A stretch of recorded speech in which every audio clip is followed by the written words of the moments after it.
उन दिनों उत्तर प्रदेश की सड़कों पर बावरिया गैंग का खौफ था। यूपी के हर शहर हर गांव की पुलिस इस गैंग को पकड़ने में जी जान से जुटी हुई थी। पुलिस महकमे की तरफ से बावरिया गैंग की हर वारदात को नाकाम करने की कोशिश की जा रही थी कि गोरखपुर के रुस्तम नगर इलाके में एक ऐसी वारदात को अंजाम दिया गया जिसकी दहशत से लखनऊ तक में हड़कंप मच गया।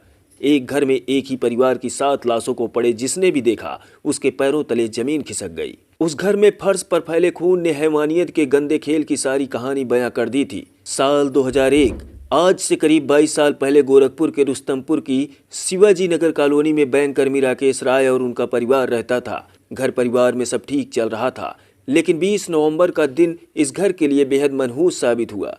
दोपहर का वक्त था। घर की मुखिया और राकेश राय की पत्नी अपनी बहू और बेटी के साथ घर पर थी।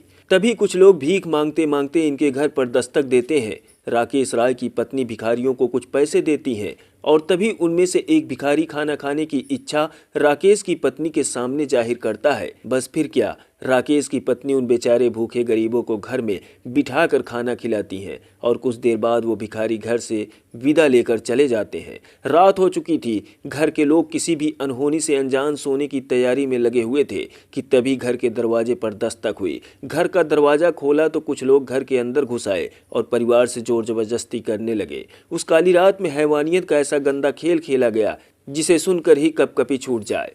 घर में घुसे उन दरिंदों ने परिवार के बाकी लोगों को बंदी बनाया और राकेश राय को पटक पटक कर मार डाला। पति की मौत के बाद जब पत्नी ने दरिंदों का चेहरा देखा तो वो हैरान ही रह गई।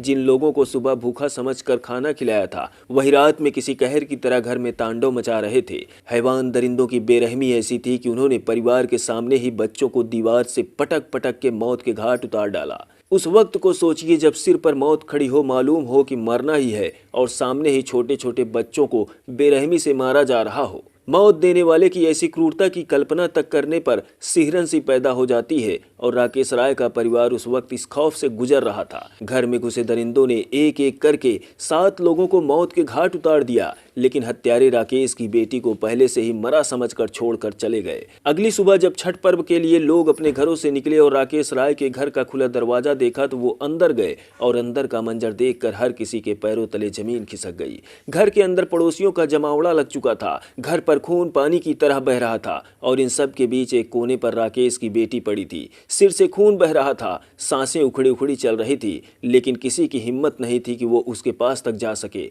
हैवानियत से भरा यह मंजर देखते ही पुलिस को इत्तला की गई और पुलिस ने मौके पर पहुंचकर राकेश की बेटी को अस्पताल में भर्ती कराया। सिर पर चोट आने की वजह से होश आने में भी लंबा समय लगा, लेकिन जब वो होश में आई तो उसने इस खौफनाक वारदात का हर हिस्सा पुलिस को बताया। पुलिस ने हर पैंतरा आजमाया और आस पड़ोस से खबर निकालने की कोशिश की, लेकिन जांच पड़ताल में बस यही सामने आया कि बदमाश वारदात के लिए जगह चिन्हित करने दोपहर में राकेश के घर भीख मांगने के बहाने गए थे और उन्हीं लोगों ने रात में घिनौनी वारदात को अंजाम दिया।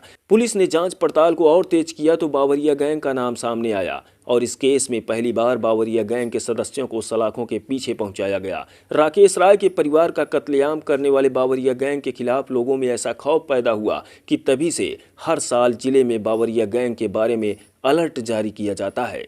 अगर पुलिस रिकॉर्ड की माने तो उसके अनुसार इस गैंग के सदस्य दीपावली की पूजा कर वारदातों को अंजाम देते हैं। इस गैंग के लोग जब वारदात करने निकलते हैं तो रास्ते में किसी बिल्ली के मिल जाने से वापस चले जाते हैं। इसके अलावा ये कई तरह के टोटके भी अपनाते हैं। साथ ही बलि चढ़ाने के नाम पर ये कत्ल जैसे संगीन अपराध को करने से भी नहीं कतराते। इतना ही नहीं, इस गैंग के लोगों के लिए लूटपाट के दौरान किसी का खून बहाना बेहद जरूरी होता है। तो दोस्तों, आज की ये सच्ची कहानी आपको कैसी लगी कमेंट करके हमें जरूर बताएं और चैनल पर पहली बार आए हैं तो चैनल को भी सब्सक्राइब कर लें। मिलते हैं एक और नई सच्ची कहानी के साथ, तब तक के लिए नमस्कार।